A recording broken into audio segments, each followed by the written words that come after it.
It was a blurry day the day I got home. I had recently gotten to high school and started my first year as a freshman. The first day actually wasn't that bad. When I got home, I threw off my shoes, took off my shirt and every piece of clothing except my underwear. I then got on the couch and put in my earpods to watch some YouTube videos. Pretty soon, however, I felt wrong, like some unknown presence was in my apartment. I shook it off as my imagination or my adrenaline bothering me. After a while, I realized that my dad left some clothes on the bed for me to fix. If I didn't fix them, I knew he would get pissed. Sluggishly, I got up and started heading upstairs. But again, something fell off. I didn't know what it was. I was home alone, so I could not tell anyone about it. I walked up the stairs anyway, and what I saw just made me want to explode right then and there. There's a finger, not just any finger. It had a reddish-greenish texture to it.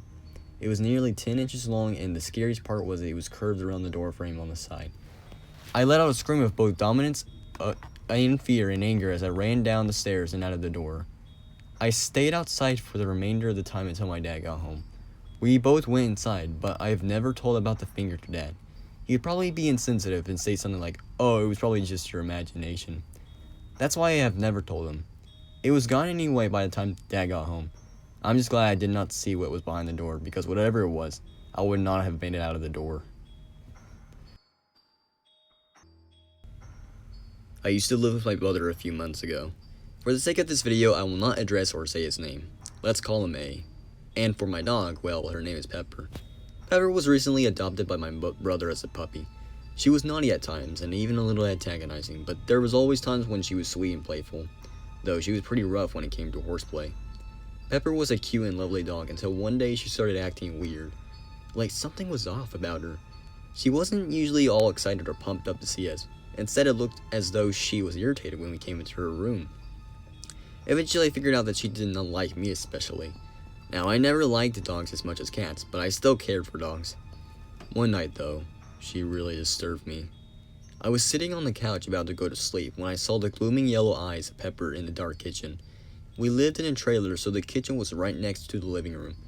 As I saw Pepper in the kitchen, she gave this little growl with a disturbing sound.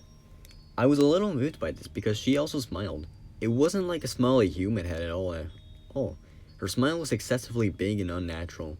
I got up to go over to her and see what was going on, but she backed up and went into the corner of the kitchen.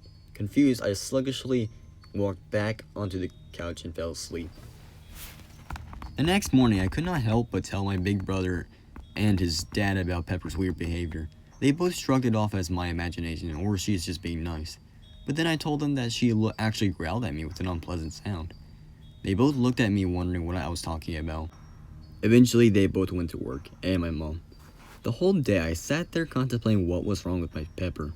She always gave attention to my sister, but not to me. I did not understand. Why was she acting weird all of a sudden? The next 6 nights were the weirdest experiences of my life. One morning, I woke up, but for some reason felt nothing at all. No feeling, no sight, no hearing, no nothing. I somehow knew I was alive or conscious, but yet I felt I wasn't. Then something that I'll never forget about happened. My vision came back, and I could barely see in the corner of the room I was sleeping in was Pepper. She smiled so wide that I could not help but scream, but I couldn't no matter how hard I tried. I was helpless. But then I noticed something.